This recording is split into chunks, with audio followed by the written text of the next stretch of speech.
Welcome back. Before the break, Choong Hann was speaking to us about the future generation of athletes. Now, I would like to continue the question to Azlan. Yeah. Azlan, is it different for squash than badminton players? What are the current crop of athletes now? I think I totally agree with what Choong Hann mentioned earlier. I think it's also very hard and demoralizing for a lot of the players who are being compared to Nicol, because everyone, like, I think for Weis, she's strong enough mentally to deal with the pressure, and she knows she wants to be as good as Nicol. Will she ever be? I mean, it's pretty hard. Nicol is probably one of the best athletes, I think, in the world. I don't think anyone can beat her in winning seven world championships. I think that's remarkable. But I think it's about focusing on what the next generation and what the next batch of players can do, So people like Weis only 22, we've got Dila who's 27, if I'm not mistaken.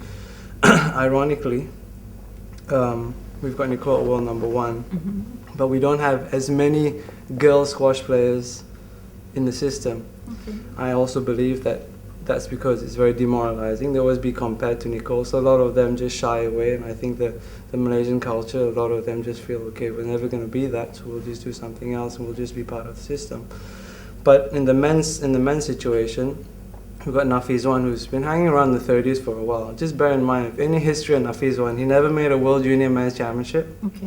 He didn't even make a World Junior Men's Championship. And for him to be 30 in the world now, I think it's a great achievement from a guy from Kuala Terengganu. Okay. A very humble background who's made it top 30 in the world. I think that's really promising.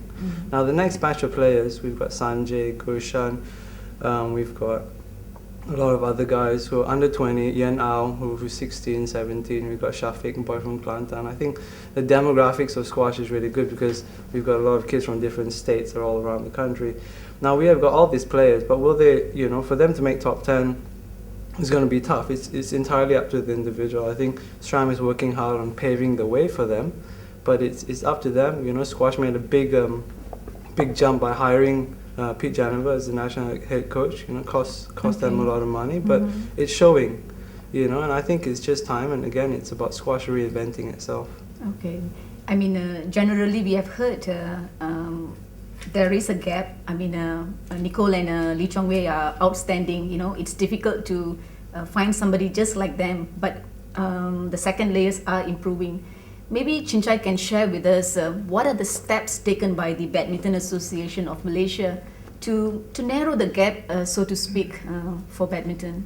We are aware of the gaps of the players between Chong Wei and the rest.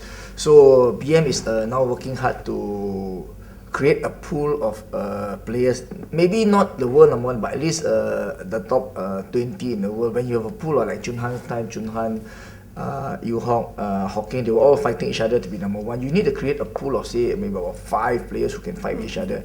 So we have, in the last 2 years, Badminton Malaysia have actually started going down grassroots seriously. Not that they were not doing it last time, but more seriously in the sense that they're actually paying for 2 coaches full-time in all states, 14 states. And then they're also paying for court rental, shuttlecocks, gym equipments down to the states. And at the moment now, almost every state have about 50 to 70 trainees aged from 9 to 18. So you create about 1,000 players below the age of 18.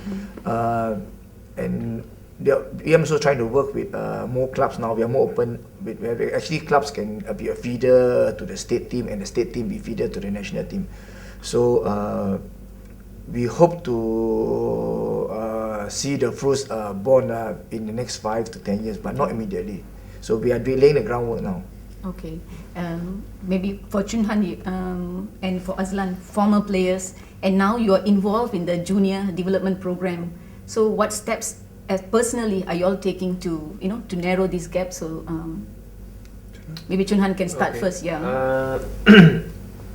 Personally, from me, which is not really directly linking to BM or not in the box.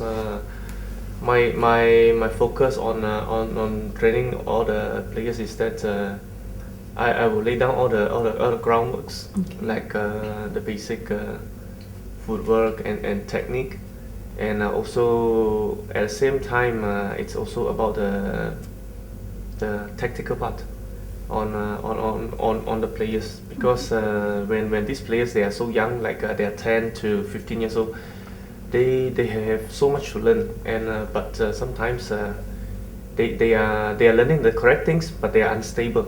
They do not keep what they learn sometimes. So it's always a reminder and a reminder again, and I believe technique is one important direction for us to hang on to the young players, because without the right technique for the modern eras of badminton, of course I'm not so sure about squash, but for badminton, I believe badminton games evolved from Rashid's time, from York time, from my time until now.